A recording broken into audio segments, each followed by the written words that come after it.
Good evening, friends, and welcome to another edition of Crime Time with DutyRon and Ed Wallace. Tonight, we have a very horrific story to report to you. A small 7-month-old child 7 days ago was reported by his mother abducted. The whole story stinks to high heavens. Baby Emmanuel, 7 months old, still 7 days later, missing out of California. San Bernardino County Sheriff's Office has put out mixed signals, and we know that the mom and the father, the mother Rebecca, the father Jake, are no longer cooperating and have lawyered up. At least the father has lawyered up. The father's got a horrible past. Ed, your thoughts quickly on this case out of California. It doesn't look good. It doesn't look good for Emmanuel. It doesn't look good. The police have reported, as you said, they had stopped cooperating. But the husband has his own lawyer and the wife has a separate lawyer. And I find that kind of odd as well. I've seen video footage from security cameras that suggest her story has some explaining to do. Because in several of the cameras that I saw on the internet, if they are to be trusted, there's no sign of this mysterious person who allegedly walked up to her and said hola and punched her out, knocked her out, and then took the baby. Yeah, I mean, the story just doesn't jive, and it smells like our California City boys. Similar story. The parents conjured up a different story and told the local residents that the two boys just vanished out of thin air. This story stinks to high heavens. Let's go to the videotape and listen to News Nation, what they had to say here live with us tonight. His parents say he was kidnapped last Thursday, and tonight they say they're concerned about their own safety. So what happened to Emmanuel Haro and where he is remains a mystery. His mother, Rebecca, says that around 7 p.m. exactly 1 week ago, she was changing his diaper outside her truck in the parking lot of a Big Five sporting goods store. She claims a man came up behind her, attacked her, and knocked her out. And when she came to, Emmanuel was gone. Investigators are largely focusing on Rebecca and her husband, Jake, the baby's father, after noting some inconsistencies in the mother's story. Jake also has relevant criminal history here. He was convicted of child cruelty in a case involving his 10-week-old baby in 2018. So far, police have not named any suspects, nor have they ruled out foul play. But members of the public following the story have their own suspicions. Ed, I want to just stop it real quick for a second here, because we saw the black eye underneath the mother Rebecca's, I believe it was her right eye. She said she was knocked unconscious. You know, it takes a blow, an extreme blow to the head to knock someone unconscious, but also you can get knocked unconscious from a punch to the eye. We've seen this. But that actual shiner, I'm going to go back to it, actually looks like it was from in the past. And you can't really see it good here, but we'll show it again later. She mentions about the history of the father, Jake Haro, 32 years old, having a history. He assaulted his 10-week-old daughter so severe that he broke her leg, broke several ribs, fractured her skull, and gave her a brain hemorrhage. She can't even speak. 7 years old now. She has a tracheotomy. She cannot breathe on her own. He spent 6 months in jail. She's on a feeding tube. On a feeding tube. Why is this monster? Why was this monster able, right here, why was this monster able to father additional children after he did that to his 10-week-old daughter? Now, that was with a different wife. But you're right. He should have done more time than 10 months. I don't understand what went on with that case that he only did 10 months. Him and his wife at the time, Vanessa, both did 10 months. And they were on some type of program. And he was on parole. And he got locked up in 2024. Right. For felon in possession of a firearm. Okay. So we're not dealing with a saint here. We're not dealing with a good guy. He should not have had possession of these children, and they just took away his 2-year-old in this relationship. One of the relative's cousin, I believe, has adopted 3 of this guy's children. Yeah. Okay. It's tough to say, but some people just should not have children. And the Bureau of Child Welfare should have known. This guy should have been on the radar for what he did.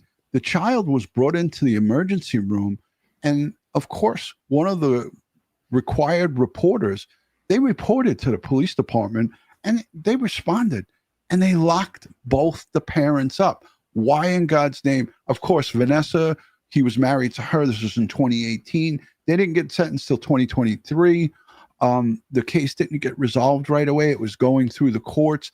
And it's just coincidental that this attorney that we see here, Vincent Hughes, who's representing the father, Jake, he represented him in both of his criminal proceedings. The one where he almost beat to death his little daughter, and then in the gun charge in 2024. And now he's representing him here. He's acting as a representative. It's just amazing.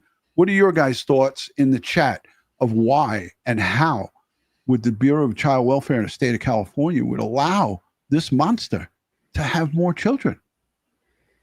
Just doesn't make sense. No, like I said, he shouldn't even be on the streets. He should be in jail for what he did to this child. The child is permanently handicapped because of what he did to her. Okay. And it should have been attempted murder.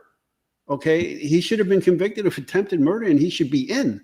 Look at this comment by Heidi Zip. She knows. I believe she's a resident of California. She says, because it's California.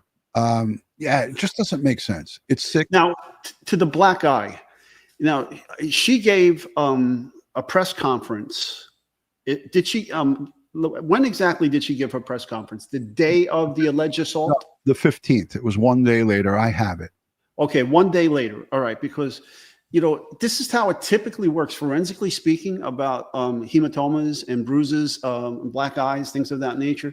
So that injury, for the first 24 hours, the injury area of the eye, it's going to be reddish and it's going to be swollen. Okay. The bruising doesn't develop until 24 to 48 hours. That dark purple color that you get underneath the eye or the black discoloration, that doesn't occur until 24 to 48 hours after the blunt force impact to the eye. Right. Okay. And then the healing process where the bruise is going to change colors, that starts, 3 to 5 days after the injury occurred. Right. And I don't see any swelling. Yeah. I see the discoloration from the contusion. I see that. Right. But that suggests to me that this may be an older injury than what is reporting to be. Absolutely. And right away, it stood out to me immediately as soon as I saw it. This is the child right here in question. Emmanuel, he doesn't, for some reason in the pictures, he doesn't seem right. Now, the mom stated that he has cross-eyed. His eyes are crossed. I would like to know what in his 7 months, his young 7 months here, what are his medical history? What is his medical records? His wellness checks with the pediatrician? I mean, of course, it's early on in this investigation. 7 days into it. I'm sure that the investigators have gone through, gone down this route where they've gone to if he was being seen by a pediatrician, what if anything was wrong with this child? Was there a history of him showing up with bruising or, anything of that, things of that nature? That's what I would be looking at as well. But listen, there was DOT cameras as far as it pertains to this parking lot at the Big Five store. At the corner, just as you exited this location and you went out to the left, it was 4th Street and right, I believe it was Yucapa. I'm not sure of the street, but I think it was the name of the town, the street. There's DOT cameras, Ed, and I looked it up on Google Earth. There's DOT cameras looking in every direction. So a lot of her story, they're going to look and go to the. We know that they went to the jewelry store next door, and they got the cameras from there. There was a store that was right next to this sporting goods place that sold women's apparel, I believe, or clothing of some sort. They got cameras from there. They got cameras from across the street at a liquor store. So there's numerous cameras that they're going to have to try to corroborate her story. And right away, when she was being questioned, they told her story was not jiving. And that's when she said, I want a lawyer. I don't want to talk anymore. Yeah. So very interesting. I'm going to let the rest of this play. I know you got a lot of things going on. Ed's down by the Jersey Shore, so the water is rising. So if you have to check, I'm going to go full screen. We're going to play a little bit more of this. Okay. Here's Elizabeth Vargas and also our good friend Bobby Chacon. I didn't listen to this, so I want to hear what they have to say. After strangers came onto their property, stole things from their porch.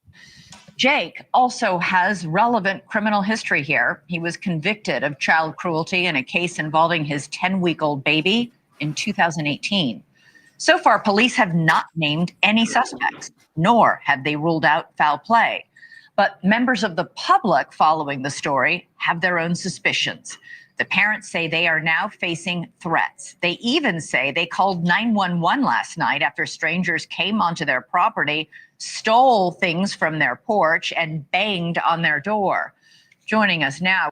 Tony, let me just clarify what I'm saying. This is a case in California. I'm well aware that there is a problem across the United States as it pertains to this.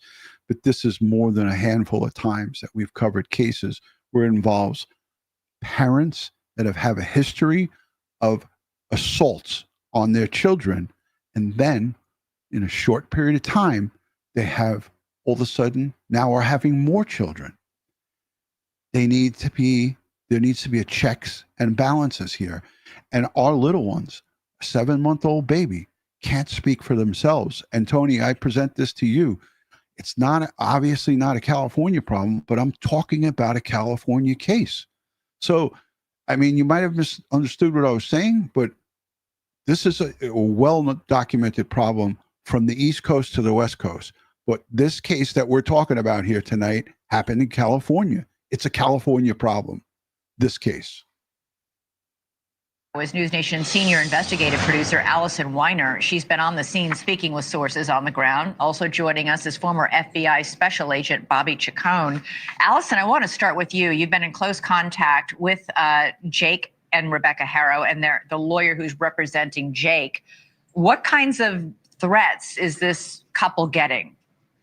Well, it's a bit of a circus outside of the house. I was actually in Cabazon, and the pictures that we just showed of the, memorial or the signs up are right outside of the house. Cabazon is an area of California in the middle of the desert that is about 30 minutes from Palm Springs.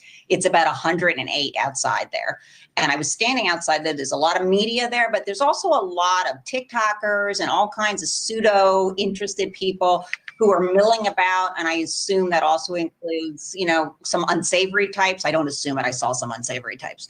It's also, these people are walking onto the lawn. They're walking up to the house. They're banging on the door. I saw some of that behavior.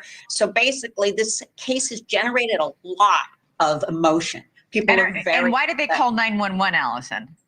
Well, there was a man that went up to the house. He banged on the door repeatedly. He stole something off of the porch, and then he made some joke about how, he had done the 5 things. I got to say, look, I mean, this is from tonight. I didn't get a chance to review this. So they're talking about the mother and father at their home being victims of people trespassing on their property. I don't condone this. I say it time and time again.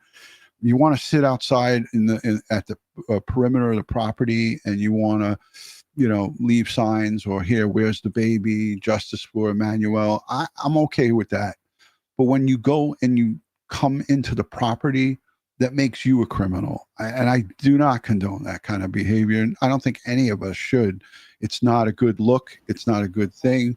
and it never really gets anywhere. And we see this a lot, Ed. We see this in a lot of the cases where people will go and trespass onto property. I don't care how badly you feel about this family. We have to let the San Bernardino County Sheriff's Department do their job, do the investigation, and if they need to be charged, charge them.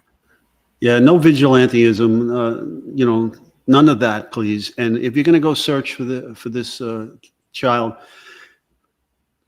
please, do it in with an organized group that, get training, know what you're doing. Don't be freelancing and any of this stuff, because I recently saw a video, and I'm not going to mention any names, in another case of a missing child. It turns out that the mother killed the kid after, but initially reported missing.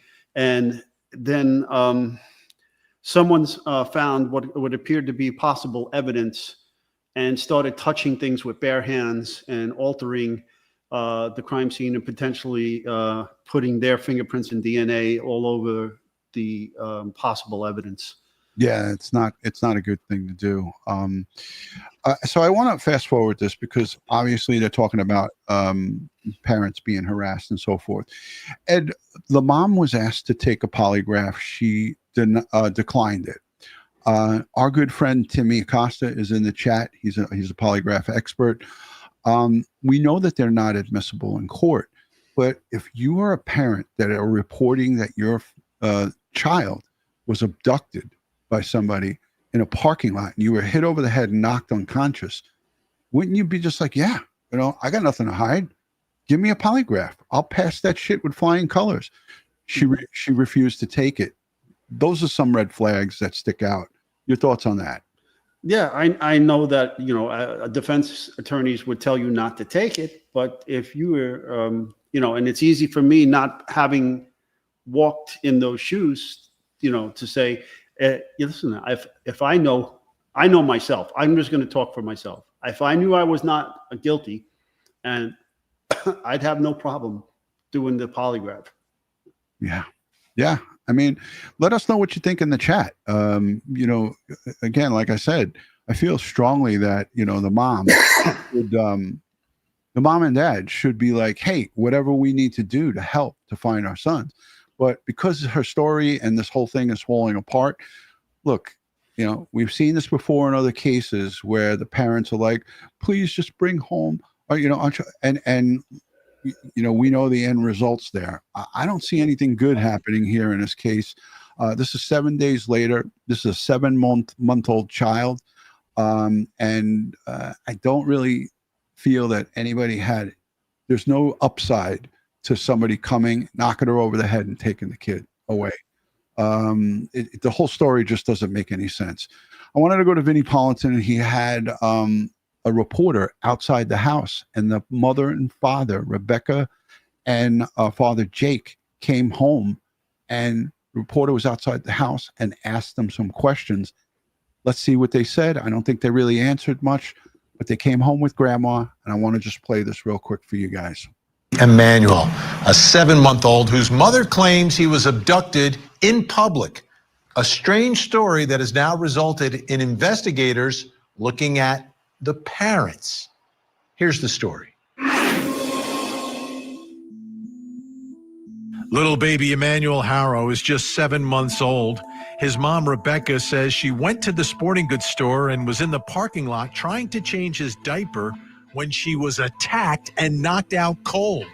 When she came to, baby Emmanuel was nowhere to be found. How could a child abduction take place in such a public place? But yet, no one saw anything, not one witness, not one video.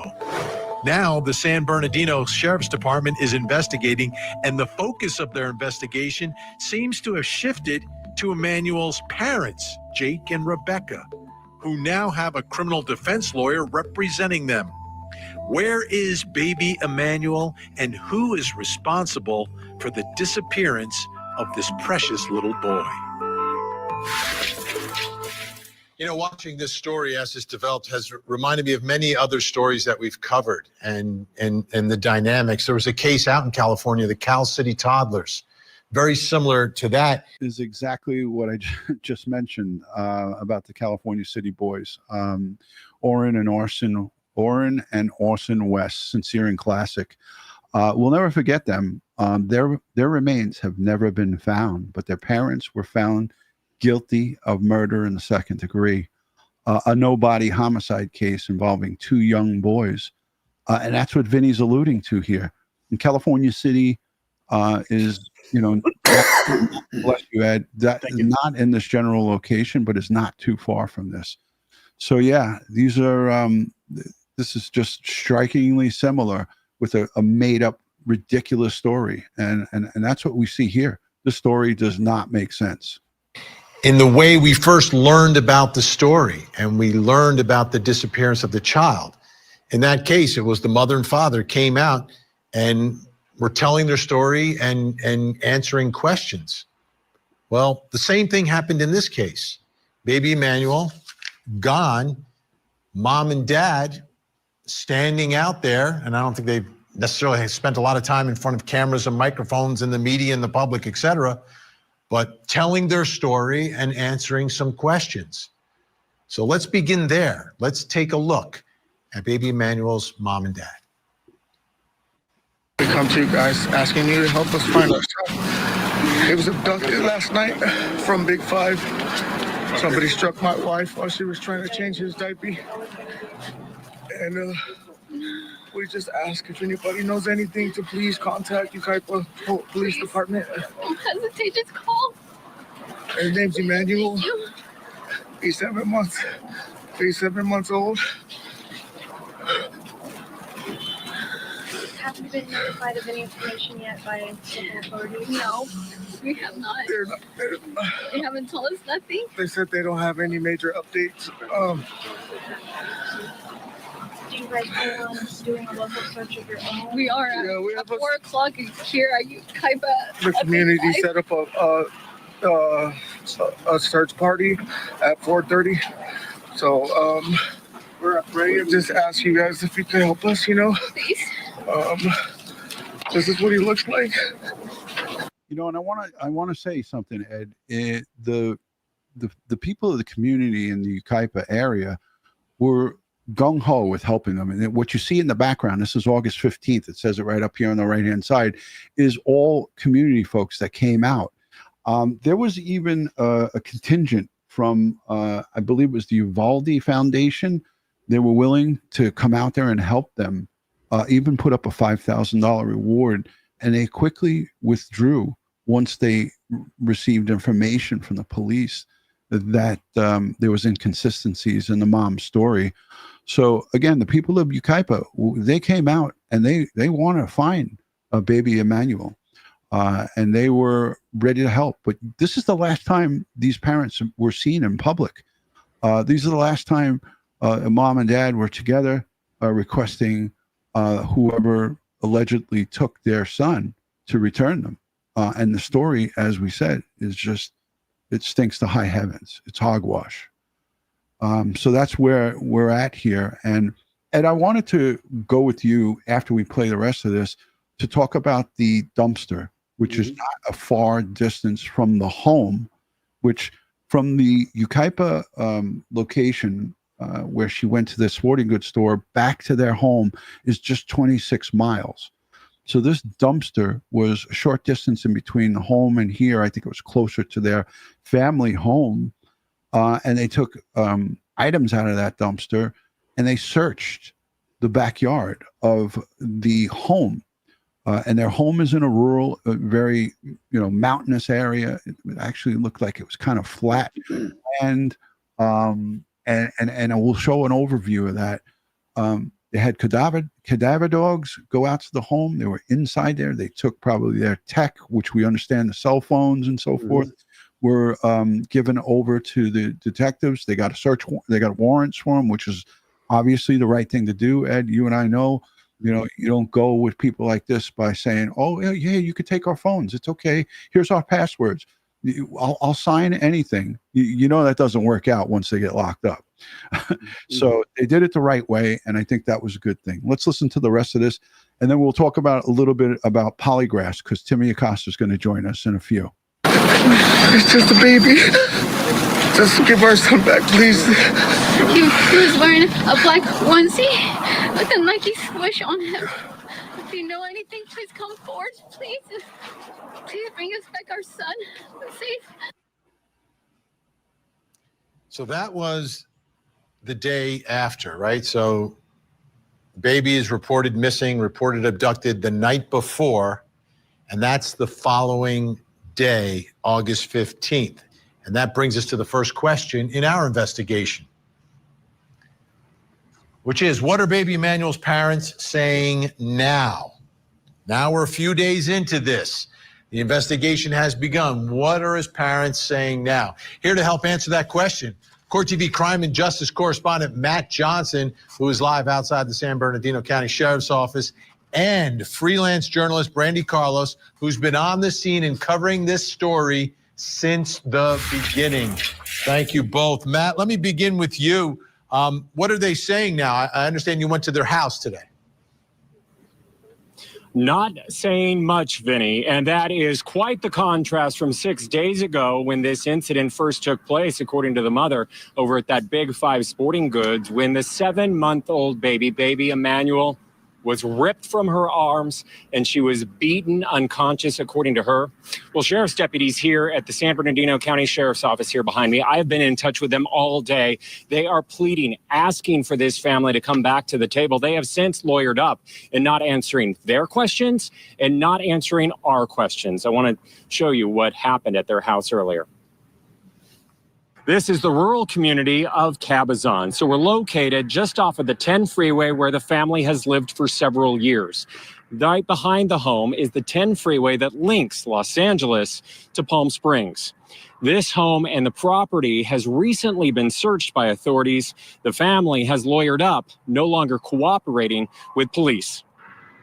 What was that? How are you guys doing? Can you please answer any questions for us?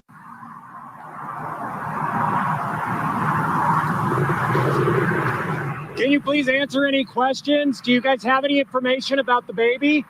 Okay, so I just want to set this up for you guys. Sarah, thank you so much for the super chat. Very generous. Yeah, it says a lot that there's no tears coming out of either parent.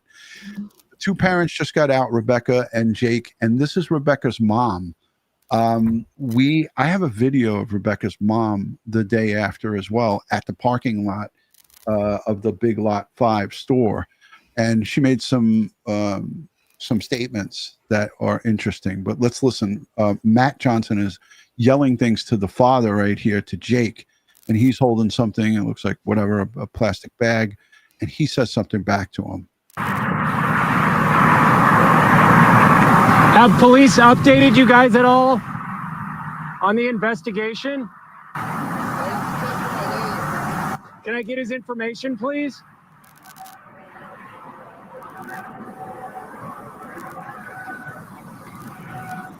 Why don't you talk to my lawyer? I mean, is that a concerned father? You have a legitimate reporter outside your house that wants to ask you some questions, even from a distance. He could have said, the police haven't or have updated us. He just totally ignored him and walked away. People in the chat are saying the dad is guilty as fuck. Yeah, I mean, he's not, both parents are not giving any indication that they want to cooperate, and that speaks volumes. Ed, I wanted to go to you quickly. How's everything going? I just saw you went and looked. Is the water coming up closer? It hasn't gotten onto my top patio yet, but the lower patio is totally covered with water. Ed, let's talk about I'm praying that it doesn't go any further, that's for sure. Let's talk, as we have you here, a little bit about the forensics. They searched the inside of the home. It's alleged that they tore up a carpet or took pieces of a carpet, but there was a dumpster that was searched, and I'm going to pull it up as you talk. Forensically, what do they take? They take the whole contents of the dumpster? Do they take little pieces of it? Do they take everything? Your thoughts, Ed? Well, first of all, the dumpster was deposited on a dirt area, and next to it was a paved parking location. In addition, there were some residents and nearby that one of the houses had surveillance camera. So I'm praying maybe they have some footage of who went to this dumpster. Now, that dumpster area, all that ground should have been searched. Footwear impressions, tire impressions, because you can actually see a tire impression in that soil. You know, in the beginning, the footage had a nice tire impression. But you know, that whole area needed to be searched. Yeah, there you go. And for me, I would have preferred to have flatbedded that dumpster to a secure forensic garage and then work the dumpster in the garage as opposed to work it there. You know, the outside of the dumpster has to be processed for DNA and fingerprints, hairs and fibers. Also the lids, same thing. Then you have to look at the contents. So basically you have to set up a clean work surface, and you have to document it like an excavation. And then, you know, you slowly remove things, label them, and put them on their own clean examination tarp, and then separate everything so that there's no commingling. You know, it's already commingled in the dumpster. There's nothing you can do about that before you get there. But once you get there, you can stop the commingling and separate it and go through all this stuff. I understand they found some children's clothing and some other stuff that may be of interest in this case.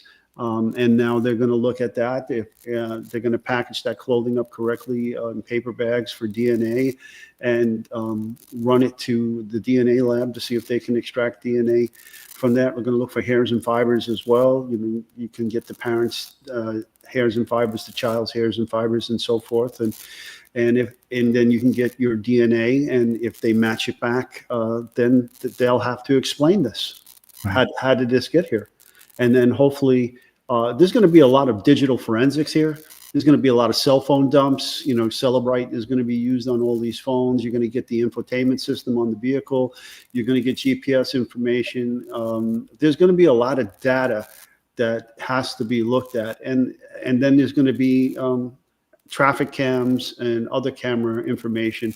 So their movements are going to be tracked, you know, from days before the incident, incident being the day it was reported, from days before they reported the child missing and the alleged assault, and what they did afterwards.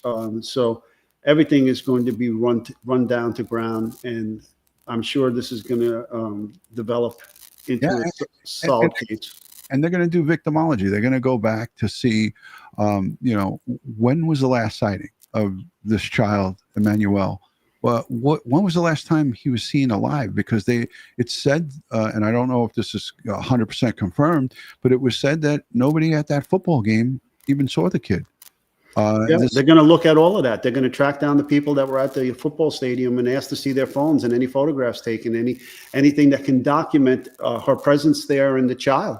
Okay. Right.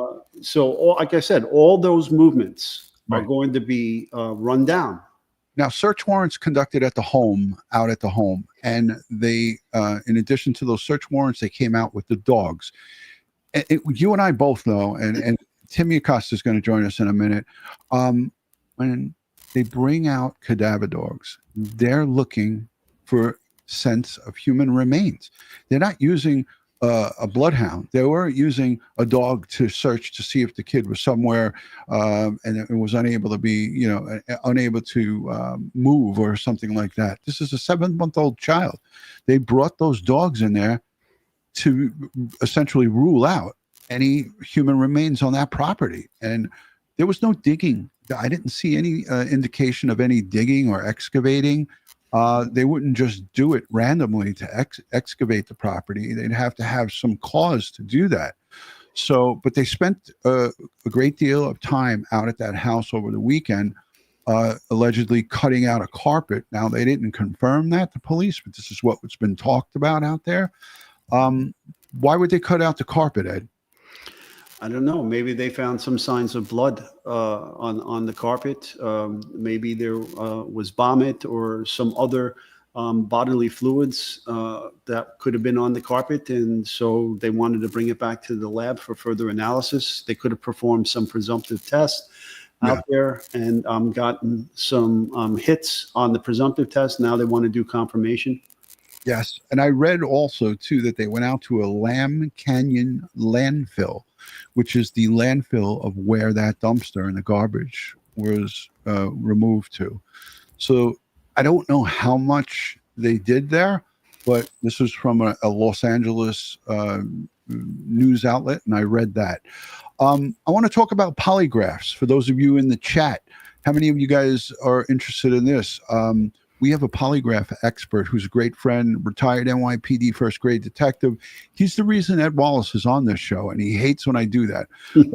Costa joining us. I'm not sure where he is, but he was generous enough to, on a moment's notice, come in and give us a little bit of a talk about polygraphs. The mom, as we know, and dad refused to take a polygraph. Tim, thanks for joining. How are you, brother? Excellent. How you doing, Ron? Hey, Ed. Hey, Tim. How you doing, brother? All right. Dodging hurricanes and flooding. Yeah, stay dry. Yeah. So, Tim, talk to us a little bit about your experience as it pertains to polygraphs. I know it's something that you do. You're retired from our job, but what brought you into the polygraph field, and what's your thoughts on this mom refusing to take a polygraph after she told police that she was hit over the head, knocked unconscious, and someone abducted her son? Right. So I went to polygraph school back in 2009. Since then, I've done literally thousands of polygraphs. The majority of the polygraphs that I conduct now are criminal defense polygraphs, trying to help people prove them that they're innocent of whatever they're being accused of. It's not unusual for somebody who's represented by an attorney to decline taking a polygraph. Doesn't mean that they're not going to take one. The attorney may hire somebody like me to do a polygraph to see how they do. And then what happens is if they fail, they never tell anybody that they took a polygraph. That's done quite frequently. I've done probably 3 with the same circumstances over the past month that fit that category. It is used in a lot of cases where somebody, they come forward and they say, hey, I had nothing to do with this crime. And in this case, I had nothing to do with the disappearance of my child. I want to prove myself innocent. I want to show the world that I had nothing to do with this. Help me find my kid. Help me find my kid. That they would submit to a polygraph. But again, since I believe the male individual has got prior contacts with law enforcement, so might be a reason why he's lawyered up. And he's on parole, so that's the thing, Timmy. Him and his former wife, the mother of his daughter, who he assaulted to the point where she was hospitalized. She had broken ribs. She had a skull fracture. She also had a brain hemorrhage, and she's got 3% of her brain functioning. This guy was a brutal monster. He's an evil, sick son of a bitch. And all red flags, Ron. Yeah, all red flags to law enforcement, where they're gonna quickly bring these people into view and start looking at them. He received a slap on the wrist and only served 6 months, along with his wife at the time, who's not the woman that he's with now, that he's married to now. They served 6 months and then got out on parole. He's on parole, and he, in 2024, just a year ago, got collared with a gun. So he was a parolee with a gun. So this is concerning, and at the end, stranger to law enforcement. Oh, 100%, 100%. This guy's a bad seed, and there's no reason why he should be. Again, I feel like this is very strongly that he shouldn't have any kids. So it is what it is. We're in a situation here where there's so many unanswered questions. But as it pertains to polygraphs, people always say, "Oh, polygraphs suck. Tool. They're not accurate. They don't tell the story." How accurate are these things? I know it's a matter of who's giving it, right? It's a lot to do with the examiner, correct?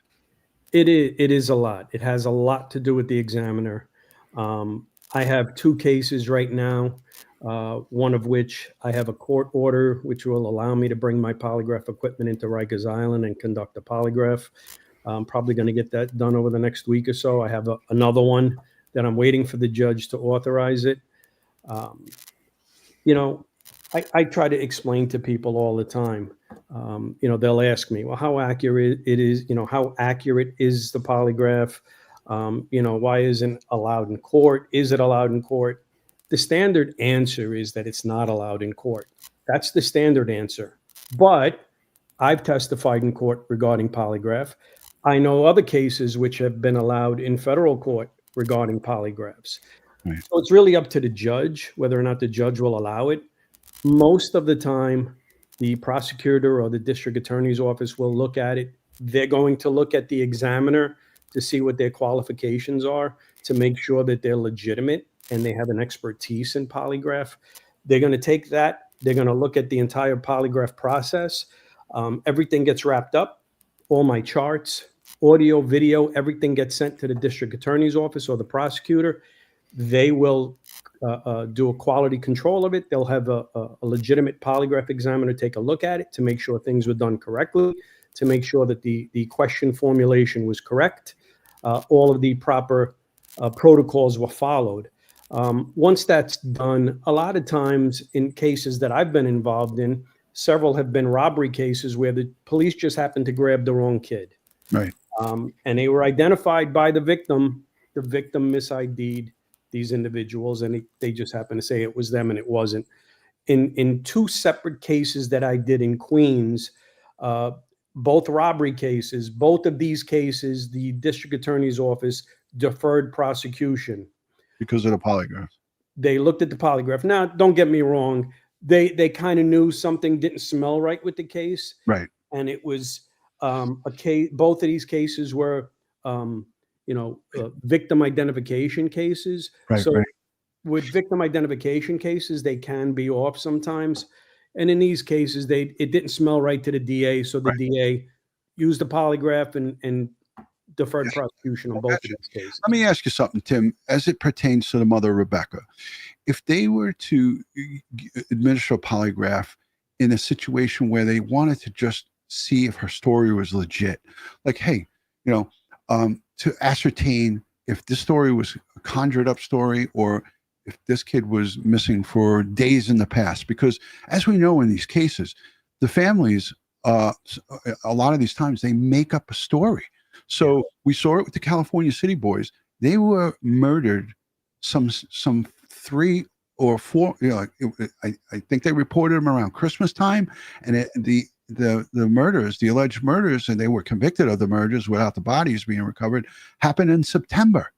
So we don't know if this story was just like the day that they both decided, hey, let's tell the story. We can't go with this farce anymore. I think it's just important that people understand is that sometimes police in these preliminary investigations want to put somebody under a polygraph just to actually corner them and say, hey, you failed the polygraph when we asked you if this incident actually happened and that your son was abducted on this day in question. It just didn't even get to that point, Yeah. Had any thoughts on it? Yeah, well, we know time doesn't matter with the polygraph, right? So it doesn't matter how much time has passed. I did a polygraph on a homicide case that was over 30 years old. I went up to a state facility, did the polygraph. The individual failed. So time is not going to make a difference. Law enforcement, and it's done all of the time. Local jurisdictions do it. Federal agencies do it. FBI does it. They will, bring a victim in or complainant in just to verify the story. Hey, we just want to make sure everything's, on the up and up and what you're saying is true. And we just want to verify. Yeah. And, they have a way of talking people into doing it. and it's pretty smooth. But once they lawyer up, that's it. It's a wrap. The lawyer's going to say no. It's like 99% of the time the lawyer's going to say no. I've had lawyers call me up and say, hey, they want to do a polygraph. I want you to do one first. Okay? Because the lawyer wants to know if his client is guilty or not. Yeah. So I've done a polygraph, and, lo and behold, the individual passed the polygraph, and then they went to the police department and they did a polygraph, and they passed my polygraph. They're passing the police department's polygraph.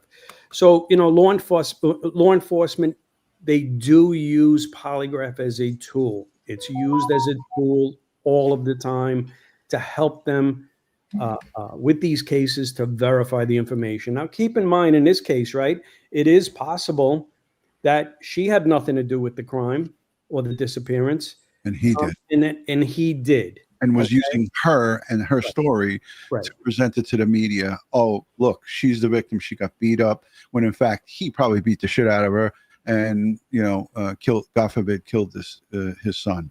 Yeah. Again, nobody knows at this point. Don't know. But, we've been in this business long enough, and I just want to play this quick video right here. This is going to tell you how bad of a person the father, Jake, is. Let's listen to this. Baby who was reported missing in Yucaipa last week. Investigators have seized his father's car, and now our team has uncovered some new details about his criminal past.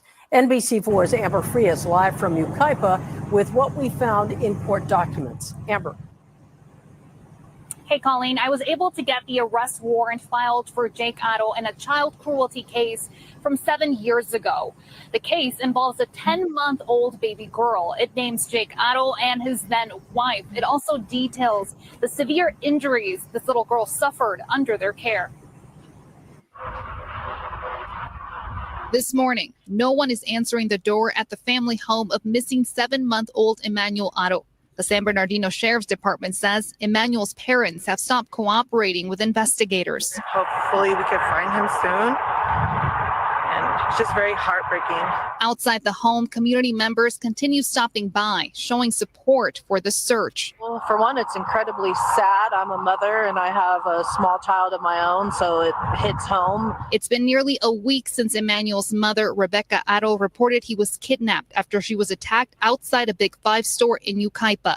This morning, the Sheriff's Department said they received reports of a possible sighting of Emmanuel in Kern County, but that he has not been found. On Tuesday, the department seized Emmanuel's father, Jake Haro's car. We have not been able to get in touch with the family since the day after Emmanuel was. And I want to ask you, for our listening audience, the knowledge, the seizure of the car. I'm assuming that the parents shared a vehicle and didn't have two, because they would say, you would say to yourself, well, wouldn't they want her car and his? So maybe they shared a vehicle. What was the purpose of them taking that car as it pertains to your CSI expert? Well, from what I heard from his lawyer, they only had one car. They got a warrant. They took his car. So that's part of why his lawyer is saying that, they can't participate in any of the searches for their child because they have no vehicle to get around now. Yeah, I'm not buying that. But yeah, to your question, the car is important because you want to see if there's any blood in the car, any signs of decomposition in the car, any, hairs and fibers. You'd expect the hairs and fibers and the DNA to be there, but you shouldn't expect pools of blood or anything like that in the vehicle, the trunk, or whatever the case may be, the cargo area. You shouldn't expect to see stuff like that in the car, maybe a drop or two, but nothing in quantity. Right. So they're going to tear that car apart and, put it underneath a microscope if as they should, and see what's in there. Right away I start thinking back to, was it Kaylee Anthony? And the car and how the importance of the car here, because she's saying she transported this child in this car from the the football practice to the sports store where she was attacked, but yet nobody can vouch for seeing the child. Yeah. Okay. And it's alleged that the videos that were obtained, and this is from people from TikTok and going around to the store owners, that in the videos that were provided to law enforcement, that there's nobody seen running away from her car with her child. Also, the dumpster. You want to go underneath the undercarriage, and you want to pull any soil samples that you can get from the undercarriage. Also the air filters, the cabin filter and the air filter, to see if you can find any substances that could be linked to the area of the dumpster. The tires, the tire impressions. You want to look at all of that. And if the vehicle had an infotainment system or any telematics or anything like that, they want to pull that. And you even described with the Dylan Rounds case that, like you said, with the air filters, but you also said that there's some departments, and, Sacramento, this is not a small police department. The Sacramento, San Bernardino County. Yeah, San Bernardino County Sheriff's is a big department. You've described that sometimes they totally dismantle the interior of these vehicles. Oh, absolutely. Yeah, I've done it myself. In fact, I trained many of the people in the San Bernardino Sheriff's Office, and I've been invited to several of their conferences to do forensic lectures. So they have a robust forensic capability there. They're no slouches. Yeah, I have a question for Ed, Ron. Go ahead. So, based on the weather, right? This is a warm climate, right, that they're in. If the child is deceased for a certain amount of time, if they find any kind of bodily fluids, would they be able to determine any kind of decomposition in the fluids that they find? You mean, would they be able to put a time frame on the fluid, or is that what you're asking, Tim? Yeah. So would the bodily fluids that are decomposing over time, again, in a warmer environment, it's going to decompose more rapidly, right? Yeah. So would they be able to possibly make some kind of determination as to something doesn't look right that way? Right. Yeah. I hear what you're saying. It's difficult. Like blood breaks down over time, and you would have to get the temperature, the environment inside of that car, where the car was parked. There's so many different variables that I don't know any forensic scientist worth their salt that would stick their neck out that far to try to give you a time frame on possibly when this was deposited, how long it was in there. But can they say that there's possible decomposition here? Yeah, depending on what fluids are there. Yes, and also don't forget the insects. Okay, the insects will find, trigger alert, folks. The insects will find these dead bodies. Yeah. Okay, and they'll make a beeline right to the decedent and look and try to get in and try to feed and leave their eggs behind. Bad part about this area too, Ed, and again, this is not a great conversation to have, but the bad part about this area is it's such a vast open terrain where they could deposit this poor little 7-month-old anywhere, and they could have done this at any time prior to this report. So again, it's going to be the detective work with the forensics, the digital forensics, with interviewing people who have seen this child alive when it was the last time, and then going through and doing good old detective work, going and interviewing people, they went to all these stores and the DOT cameras. But this guy is a monster, and I want people to hear about his criminal history. So let's let the rest of this play. Reported missing. Please don't hurt him. Protect him and just bring him back to his parents. Oh, bullshit. Records show Jake Otto has a prior child abuse conviction. Court documents indicate that in 2018, police went to the home of Jake and his then wife after a 10-week-old girl was admitted to Hemet Valley Hospital with multiple broken bones. The documents say Jake claimed he accidentally dropped the baby on the kitchen sink while giving her a bath, but doctors at Loma Linda University Medical Center found multiple fractured ribs, a skull fracture, and a brain hemorrhage. Injuries, they said at the time, were consistent with abuse and neglect. Both Jake and his then wife were charged with willful child cruelty in 2021 and pleaded guilty 2 years later. Jake was sentenced to 180 days in a sheriff's work release program, received a suspended 4-year prison term, and was ordered to attend a child. What is wrong with that? I mean, if this doesn't make you outraged, I don't know what will. His 10-week-old daughter was practically beaten to death, and this is the punishment that the state of California doled out. It wouldn't be any different in New York because they're just so weak on crime. And this is a child. This is a crime against a 10-week-old baby. It just doesn't make any sense, ladies and gentlemen. And you have to let me know in the chat and in the comments what you think about this, because it's outrageous. I mean, the doctors could easily have testified that these are not accidents. Yeah. This is intentional infliction. Yeah. These injuries were caused by purposeful hitting of the child, blunt force trauma. Are you kidding me? This guy should have been castrated, in my opinion. He shouldn't have been able to have children. He shouldn't have been able to continue on and have a family after that. You lose your right to have a family after you do something like this.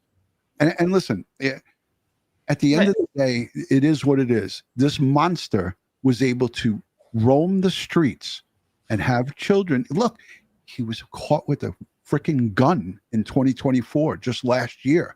So do you think he was a model citizen? You think he was being a good guy? Well, let's not forget her too, because some of these children were found. These mothers who had given birth to these children were found with alcohol in their system. Yeah. I think the child in question had fetal alcohol syndrome. She was drinking. That doesn't come from him. No, absolutely not. To 180 days in a sheriff's work release program, received a suspended 4-year prison term, and was ordered to attend a child abuser treatment program. His then wife received a similar sentence. I can't sleep. I wake up and I check my phone to see if there's an update. Meanwhile, the community continues to rally, demanding answers and hoping for Emmanuel's safe return. Just sad, really, really sad. Jolene, you have the pictures. I saw them on Banfield. She posted them last night in a video. People like this just shouldn't be allowed to continue to father children.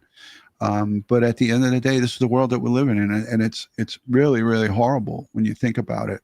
I want to go to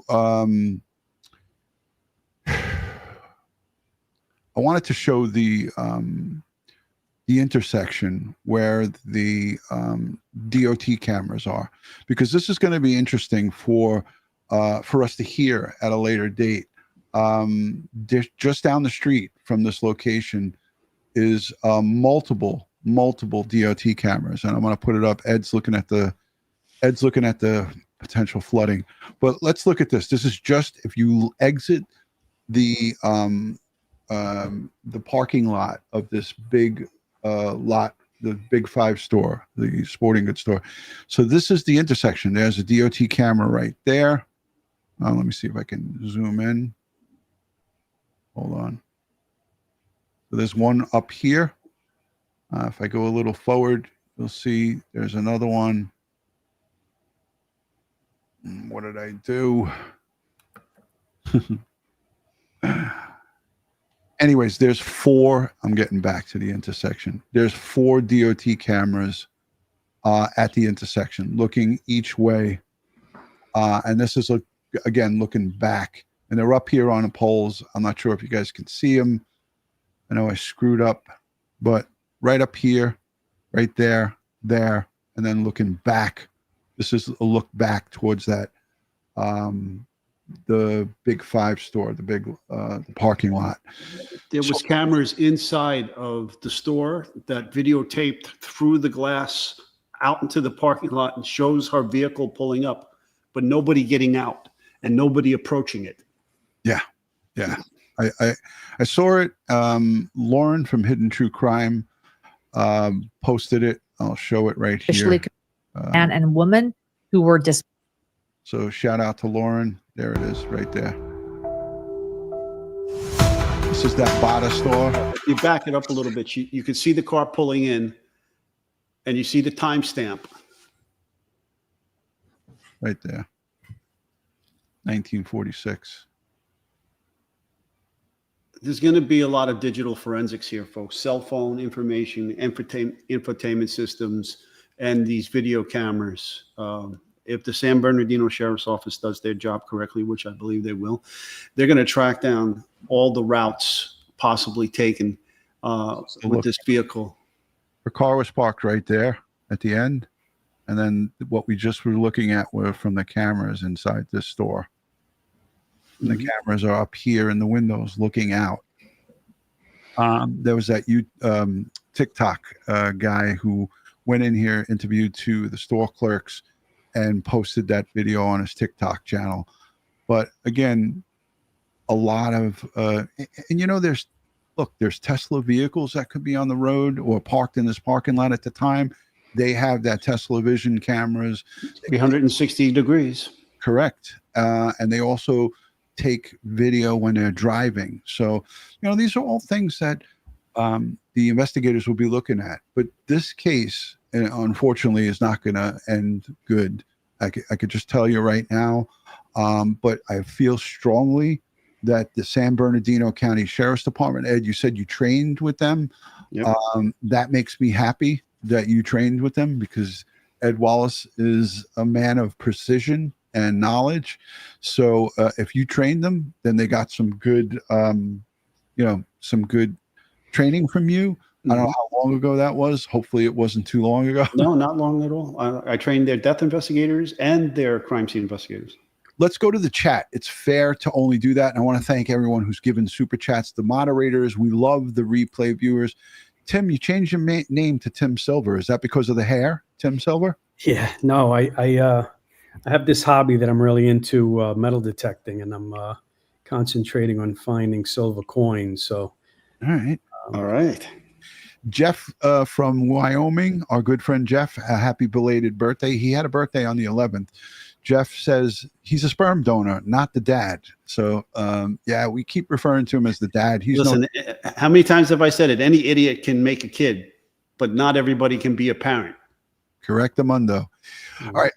Tim, Ed, do you guys mind for 5 minutes, 10 minutes? We go to the chat, hashtag Ed, hashtag DutyRon, hashtag Tim. Dawn M is already saying she's a member. She says, I love Ed. Everybody loves Ed, Tim. How could you not, right? How could you not? Come on. Exactly. So that police department has some very good polygraph examiners. I've known them for many years. Matter of fact, next week in San Diego, the American Polygraph Association is having their annual seminar in California this year. Oh, interesting. People are saying that the mom is even worse than the father. I believe that they're a 1-2 combination. These are not good people. And again, we're going to hear a lot more. I mean, people might say to us, how dare you point the finger at them? Well, we've been doing this long enough where we know when something, that smell test, they're not passing the smell test. Definitely not. And it doesn't matter how many talking heads will talk about this on Law and Crime and Banfield and all of these different ones. The end result is that the detectives are the ones, the men and women who are working tirelessly night and day for this little 7-month-old boy in the name of Emmanuel to find out the truth, to find out what really happened. And they're the heroes, and they're going to find out what these people did to this poor little boy. And every time I see his face, it just rips a hole in my heart. So let's go to the chat. Anybody have any questions? Here we go. MP 8791 says Ed and Tim sound so much alike. They're from the same area. They live on the same island, those two. So it's a first grade thing. Ron doesn't know about it. A first grade thing. They live in Staten Island. Let's get the cat out of the bag here. All right. First grade, commercial grade. Forget about that bullshit. Okay. They're both from the island. That's why they sound a lot like. Lisa saying hello to DutyRon. Hi, Lisa. 100%. Yeah. Here's a good comment right here. 1111 says attackers always say hola before striking, right? Yeah. Hello. Yeah. Stupid. So no questions for Tim as it pertains to Polygraph, but just guess what? When this show is over, in the comment section, if you have any questions for Tim, he's not only a friend, he's not only a brother in blue, he's a subscriber to this community. So he looks at the comments, he watches the questions. So if you have a question, definitely put it in for Tim and he'll check it out. Joey Brooklyn was saying something. Ed, did you have a? Yeah, Joey Brooklyn was calling Staten Island Staten Italy. Hey, Joey, I got to tell you something. It's turning into Staten China. Yeah. This is a good question by Dawn M. She says, hey, DutyRon, and this is probably for all of us, do you think they'll eventually turn on each other? And my answer to that is yes, because in the prior case with his previous wife, she turned on him, and that's in the documents. So I read up about that. So his previous wife turned on him. I don't doubt that that will happen. Tim, your thoughts? Yeah, it's whoever talks first, let's make a deal. You want to spend the rest of your life in jail, or do you want to get out in 5 years? Especially if he gave her that shiner. For sure. Yeah. Eileen says, if she claims a hit on the head, how do you test? Yeah, no, that's a good question. Like, so law enforcement, if she claims that she got hit in the back of the head or in the front or whatever, they'll look for, there'll be injuries there. Like Lori Vallow's brother, Alex Cox, said that he was hit in the back of the head, and there was like he had a little bit of a cut there or whatever, some blood. They knew right away. Well, they actually didn't. I don't even want to get into this, but they should have known right away that he wasn't hit with a baseball bat. There should be a contusion in the back of the head. There should be some bruising, if she got punched in the back of the head, and then if she didn't get hit in the eye, and she got that shiner anyhow, then there should be some orbital damage that they should be able to see on an X-ray. Absolutely. Okay, so I mean, some imaging could be done and determine if she doesn't have the contusion and the bruising in the back of the head, consistent with being punched in the back of the head, and she doesn't have any orbital damage, then she got hit in the eye. Tim, here's a question for you. I'll let the question cover over me. Kitty Mac 13 channel member. Thank you for being here, Kitty Mac, and being a channel member. She says, Tim, what kind of questions would you ask at the Poly? So it's a great question. Thank you, Kitty Mac. So there are several questions that you could ask, right? One would be, do you know where your child is right now? Do you know if your child is alive? So there's a bunch of questions probing, possibly, do you know if your child is in this county, in this city, in this area? So just to give you an example, right, in New York City.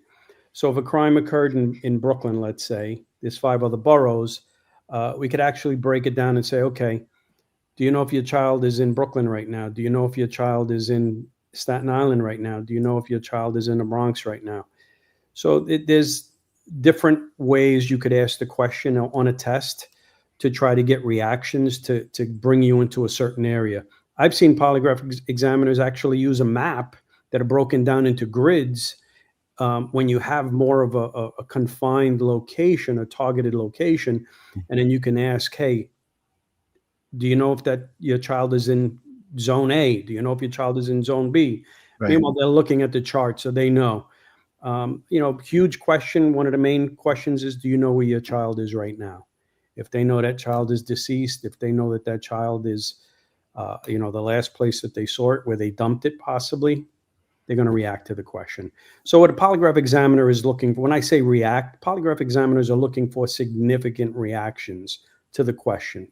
And that generally means that the individual is not being truthful. They're reacting to that question because they're lying to the question. Right. And let's be honest, these things take sometimes hours, because you have to establish a baseline. I'm no expert at this, but it takes a long time because there's a process to it. There's a method to polygraph examination. So thank you for that question. And you could actually break it down into, did you last see your child in that parking lot? Did you last see your child at the home on this day? So you could break it down into time, location. If she's claiming that the child was in that car and taken from her there, that would be a question right there, right? Right. Yeah. Was the child at that location? Was that the last place you saw your child? Yeah. And let me just say this too. And this has nothing to do with the polygraphs. Rebecca's mom was interviewed the next day on 8:15 by this TikTok guy.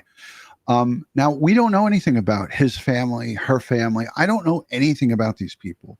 It's the job of the detectives to know everything about these people. But her mom gave an interview, and any of you in the chat have seen this. I just want to play it because she seemed so much more concerned than her own daughter and her son-in-law the day after. Now, don't forget, they were both here when she gave this interview. But I want to play this because you get to hear the urgency and the horror, because she's believing, or it appears that she's believing what her daughter told. So let's listen. Mary Boyce-Housen, I'm the mother of Rebecca's mom. Jake is, Emmanuel is my grandson. The little boy from Yucaipa. From Yucaipa is my grandson. Please help us find him. You know, if you have him, please return him. We don't want nothing. We will not do anything. We just leave the baby somewhere where we can find him, somewhere that is safe for him. Please, I'm begging you to please just do the right thing for this baby. He's only a little baby. He doesn't know nothing, okay? He can't talk. He can't just say nothing, okay? So please just return the baby, please. Emmanuel Haro, yes. 7 months old. 7 months old. About 20 pounds. 20 pounds, yes. Wearing a black Nike onesie. Yes. His mother? She's not doing good, you know. She's heartbroken, you know. She was injured. Yes, she was injured. She was knocked out. There's no video? No video. Store doesn't have video. Do we know exactly where it happened? It's right here. The truck was parked here. Here in this. Right here in this parking space. The truck was parked. No, that's not where it was. She got out of the truck to change the baby. And when she got out, she was trying to get the diapers, the bag, you know, to change the baby because he had pooped before she went into the store. Mm-hmm. And she said that all of a sudden, you know, they just say, hola. And, you know, they hit her and knocked her out. And she said, all I saw was white. She says, when I broke him too, you know, she started running into the store and asked if anybody had seen the baby. And they said no. So she ran all around the store looking for the baby or for somebody, you know, and call 911. That's all I can tell you. Do we know how long she was unconscious, or was she unconscious? She was unconscious. No. Is there any witnesses that we know of? No witness, no. Any leads at all? Any the police? Any? Nothing. They don't tell us nothing. That's the worst thing, you know. That they don't tell us nothing. So she's repeating what she was told. I mean, verbatim, it looks like, right? So yeah, what her daughter told her. Yeah, yeah. To me, she sounds sincere. She's worried. You're right. I agree with you. I mean, she sounds very concerned for the child, and you know, she's repeating what she was told. Yeah. Mm-hmm. I don't know the family dynamic. We don't know, you know, anything about these people, but it's the detectives who are going to get to know them. And at the end of the day, if the story is that we know that the story had, you know, holes in it, maybe this part of it where she said she ran into the store or was running around, maybe that never even happened, you know, by employees inside the store, by the store inside has to have cameras on the interior of the store. If they don't, I'd be shocked. I did hear someone say that the store's cameras weren't working, but this, you know, in this day and age, with the way people are able to just shoplift, walk into stores, I know how it is in California, I know how it is here in New York. My wife witnessed it just over the last weekend. Somebody came into a store she was shopping in and took a actual piece of luggage and walked right out. And she was like, aren't you guys going to do anything about it? And they were like, oh, no, we got insurance for that. And they just let the person walk out with the luggage. Janine, my wife she came home and told me that story. She was freaked out. But she's like, well, they're like, oh, we have cameras, but they don't do anything. So yeah, and that's why the rest of us have to pay more for the goods and services, because Correct. These stores don't. Yeah, and the employees are trained where they're not allowed to take any kind of action. And you know, we've all heard in, you know, some of these stores, Home Depot, a couple of other big chains, where they've actually terminated employees who actually went after some of these shoplifters. It's been on the news. It's been reported. You know, one of the things I like about these type of cases are all of these people conducting interviews and gathering information. And I can guarantee you all of this stuff is being looked at by the detectives. You know, the truth is always going to be the truth. That's not going to change. The more you interview somebody and there's changes and it's constantly changing and constantly changing, it's because they're lying and they can't remember the previous lie. So, you know, the truth is always going to be the same. And that story is always going to be the same because it's the truth. And they know for a fact it's the truth. When they're lying, they forget sometimes what they previously said. That's why I love seeing interviews and people questioning them, just to see the different changes that they make, the little slight changes. Right. Yeah. Heidi Zip is right. And she just jarred my memory, and I have notes here. This grandma that's being interviewed here, her son was charged with killing his wife. Not her son. This woman's son, that's Rebecca, the mom, that's the mom's mom. So on the other side of family, her son was charged with murdering his wife. Wow, this is some family chain going on there. Yeah. All right, Ron. Anyways, Ed, I know you got to go. You got a lot of stuff going on, an hour and 16 minutes. We're going to follow this story. Leave questions in the chat, live chat, and down below. If you guys have any questions for Ed, myself, or Tim, let us know what's going on. All right, Ed, what do you got? Let's take a look at that live. I'm going full screen with you, Ed. Where's the water? That's the flooding in my backyard. Hold on. I can't see the water good. Hold on. Oh, let me get it back. My camera's just shut down. All right, Ed, go attend to that. Yeah. We'll let you run. I want to thank everybody for watching. This is all about Emmanuel. Right now, it's not about the mom and dad. It's about finding out what happened to this child. So please, ladies and gentlemen, keep him in your thoughts and prayers. I know that you know, sometimes people say, oh, that, you know, that's not going to help here. But at the end of the day, that's all we have right now. We got to pray that the police and the investigators quickly figure out what happened to this young boy, this 7-month-old child, this baby, and lock these people up, whoever's responsible, whether it's both of them, one of them, either or somebody else. Somebody needs to be brought into custody, and we need to figure out what's going on. So we're going to follow this closely. I want to say thank you to the moderators, our replay viewers, the super chatters. Tim, you happen to be one of them right here. You sent in a $10 super chat, and then I immediately text you. Could you come on? You were like, let me throw a shirt on. I'll be right with you. So thank you for that. Ready for bed, Ron. Sarah, thank you for the 50. She said, no tears coming out of the parents. That says a lot. Yeah. Tim, your thoughts on that? Yeah, well, you know, everybody reacts differently. So, you know, you do have to kind of look at it sideways and think something's not right with it. You know, we know how we are. We wouldn't even be able to talk if one of our kids was missing, you know? Yeah. And I think the majority of the people are that way, but you really can't base it on that. Yeah. Schmitty, thank you for the super chat. I agree. but there's just too much history about violence, the propensity of violence between the dad, Jake. I don't even like to call him a dad, as Jeff said, the sperm donor, and he shouldn't have been allowed to donate his sperm. I said something really extreme during the course of the show. I said he should have been castrated, and I saw the reaction from you and Ed. We were off screen, and you both were like agreeing.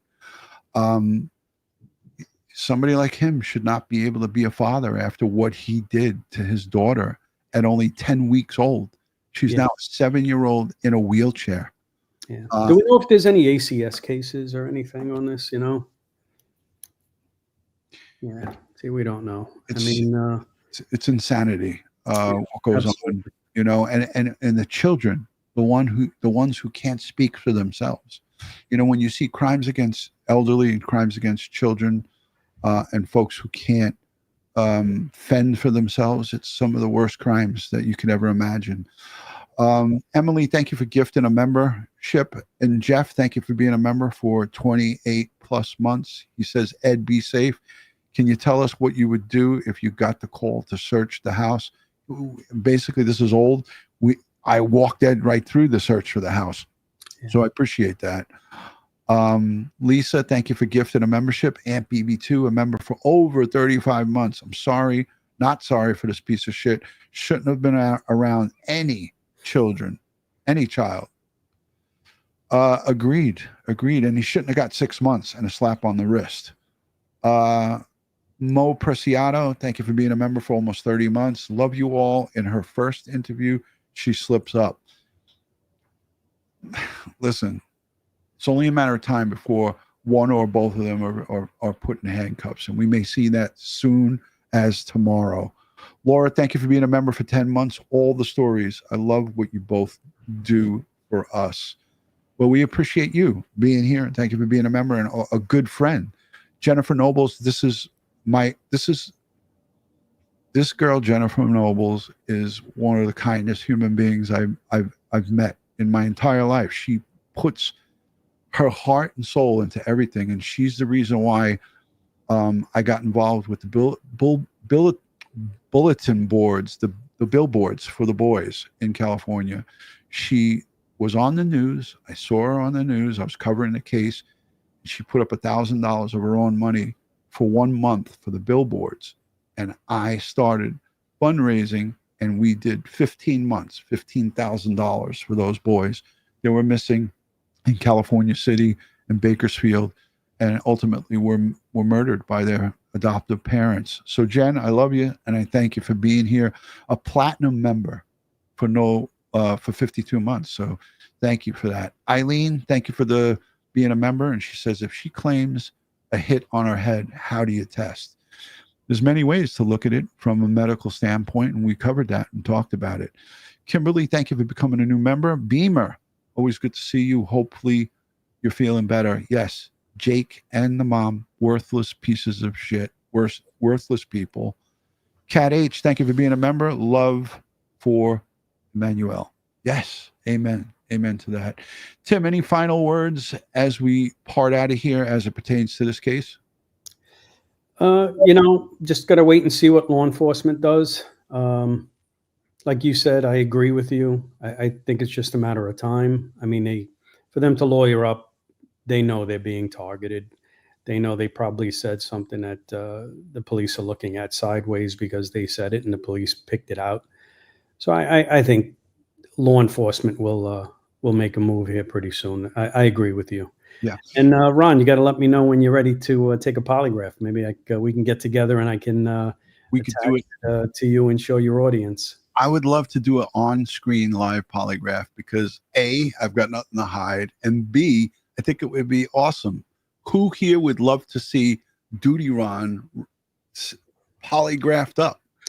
I can only imagine the questions that your audience would send in for me to ask. Yeah. That would be interesting, and I'm down to do it. Let me know what you think in the chat. And I had a thought that I completely forgot what I was going to say. It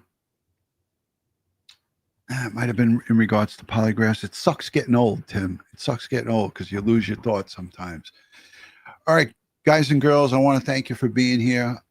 We will keep following this case. We'll keep you guys updated as new updates come out. If you are in that area, don't trespass on their property. Don't, go be that person going up to their door or taking packages off their front lawn. Just leave these people alone. Let the police do what they got to do, and let the wheels of justice take their course. Let it happen, and it's just a matter of time. Oh, what I wanted to say, Tim, and it's got nothing to do with polygraphs. Just remembered, folks, when you have detectives or police go silent, it's for a reason. It's because they're getting close and they don't want to give out any information to the people or the person who they're getting ready to lock up. So when you hear nothing from a police agency as it pertains to an investigation like this, that is kind of a sign that they're close to getting probable cause to affect the lawful arrest. Tim? Yep, I agree. Yeah. I agree. We did this job for way too long to not know that. And yes, that is what's going on. So on behalf of Crime Time with DutyRon and Ed Wallace, Tim, I want to thank you for being here. I appreciate you very much for taking out the time. And folks, stay safe, as Ed would say, stay prepared and watch your six. Good night from New York City, and we'll see you soon.